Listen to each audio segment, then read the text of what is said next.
So according to the new Dallas Fed Energy Survey, our business activity index suggests that conditions improved in the oil and gas sector in the second quarter relative to the first. Our headline business activity index came in at a positive 13.8 in the second quarter, and this compares to what was a truly awful first quarter where it was well into negative territory. Another interesting finding from the business activity index variable is that I think a key word here we could use is stabilization in business conditions as well. This time around, about 50%, a little more than 50% of the respondents said that their business activity levels were the same as they were in the first quarter.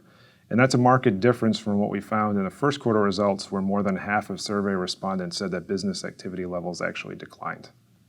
So we do ask our companies how they feel about their outlook in the future. And what we found is that there is increased optimism about the industry moving ahead.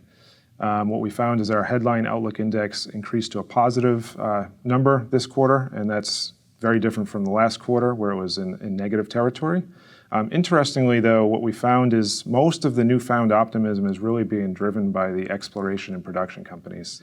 And my take on that is that likely recent increases in oil and natural gas prices, it immediately benefits E&P companies, but they're not really high enough at this point to spur a big rebound in drilling activity, and that's where the support service firms would really benefit.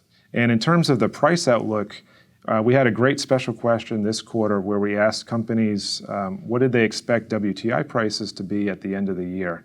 And what we found, again, sort of reflecting increased optimism of moving ahead, is that most respondents think prices will be higher than where they are now.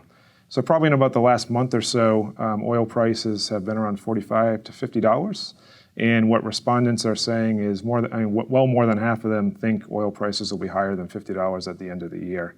With the majority, roughly 40% of them, saying prices would be between $55 and $60 a barrel.